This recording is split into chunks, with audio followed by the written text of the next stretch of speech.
Se la burocrazia romana o qualche esponente di qualsiasi partito pensa di prendere in giro i veneti ancora con queste teorie, allora noi lo rimandiamo al mittente, perché è una presa in giro e i veneti sono stati presi in giro per troppi decenni, è ora di finirla. L'ennesimo sgambetto, politicamente voluto o meno, non potevano lasciare strascichi e a poco è servito il chiarimento del ministro Calderoli, criticità meramente ipotetiche, non certo oggettive.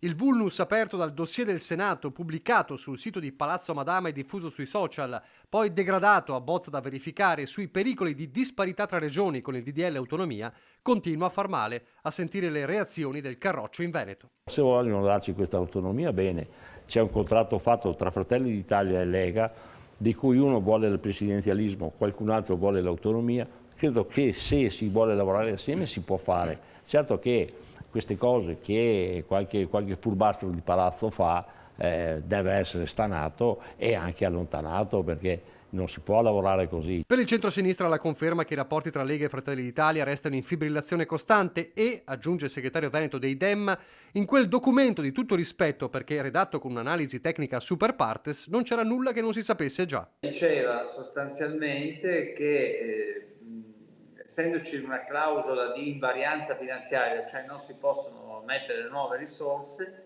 così c'è scritto in uno degli articoli del provvedimento di Calderoli, c'è il rischio di creare disparità nel nostro paese, e quindi l'idea era quella di mettere il legislatore, cioè il Parlamento, di fronte a delle difficoltà che sono del tutto evidenti. Per la Lega solo fumo negli occhi da parte di chi l'autonomia non la vuole. Ma queste disuguaglianze chi le ha create?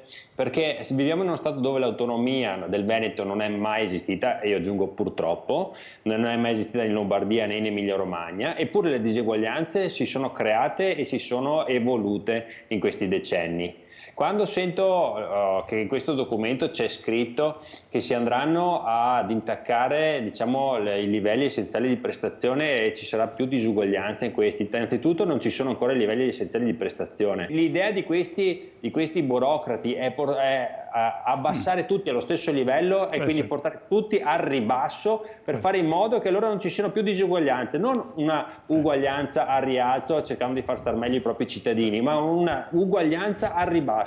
Per i Dem invece la soluzione c'è ed è sempre una, l'alternativa presentata già da mesi. Ricordo che la proposta di Calderoli è abbinata la mia, che si pone l'obiettivo di ridurre quelle che sono le materie su cui è possibile differenziarsi, innanzitutto togliendo la materia dell'istruzione da quelle dell'autonomia differenziata. Vediamo come proseguirà la discussione. Ho l'impressione, come ho detto, che nella maggioranza ci sia più di qualche problema.